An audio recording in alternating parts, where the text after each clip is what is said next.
بچے کو بااخلاق بنانے کی سوچ رہے ہیں تو ایسی صورت میں شیطان سے اس کی حفاظت کرنی ہوگی. اور شیطان سے حفاظت کی 3 باتیں میں کہنے جا رہا ہوں. پہلی بات یہ ہے کہ جب آپ اپنی بیوی کے یہاں جائیں تو ایسی صورت میں جماع کے وقت سب سے پہلے دعا کا خاص طور سے خیال رکھیں، کیونکہ جس طریقے سے کھانا کھاتے وقت اگر بسم اللہ نہ پڑھی جائے تو وہ کھانے میں شریک ہو جاتا ہے شیطان. اسی طریقے سے بیوی کے یہاں اگر جایا جائے اور اگر اس وقت وہ دعا نہ پڑھی جائے تو وہ بھی شامل ہو جاتا ہے. اور وہ دعا نبی صلی اللہ علیہ وسلم نے سکھلائی ہے، بسم اللہ اللہم جنبنا الشیطان وجنب الشیطان ما رزقتنا.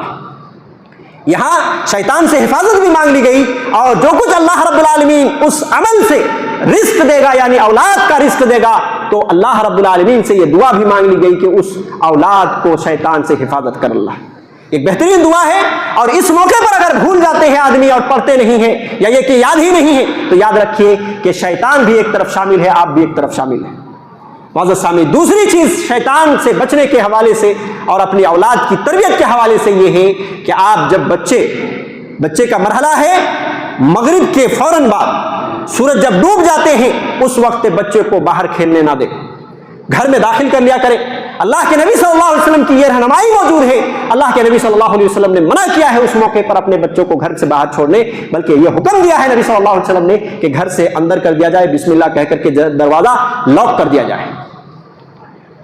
اور تیسری چیز اس موقع پر یہ ہے کہ ان بچوں پر دم کیا جائے. اللہ کے نبی صلی اللہ علیہ وسلم حضرت حسن اور حسین رضی اللہ عنہ کو دم کیا کرتے تھے.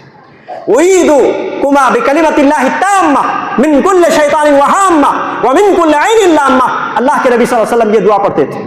ایک بچہ ہے تو ایسی صورت میں اعوذ بکلمۃ اللہ التامہ من کل شیطان وہامہ ومن کل عین لامہ، اس دعا کے ذریعے سے جو ہے پناہ مانگی جائے شیطان سے اللہ رب العالمین کی، اور اس کا بھی بڑا فائدہ آپ کو دیکھنے کو ملے گا. اللہ کے نبی صلی اللہ علیہ وسلم کہتے ہیں حسن حسین رضی اللہ عنہ کو دم اس طرح سے کرتے تھے اور کہتے تھے حضرت ابراہیم علیہ السلام اپنے بیٹے حضرت اسماعیل اور اسحاق کو اسی کلمات کے ذریعے سے دم کیا کرتے تھے.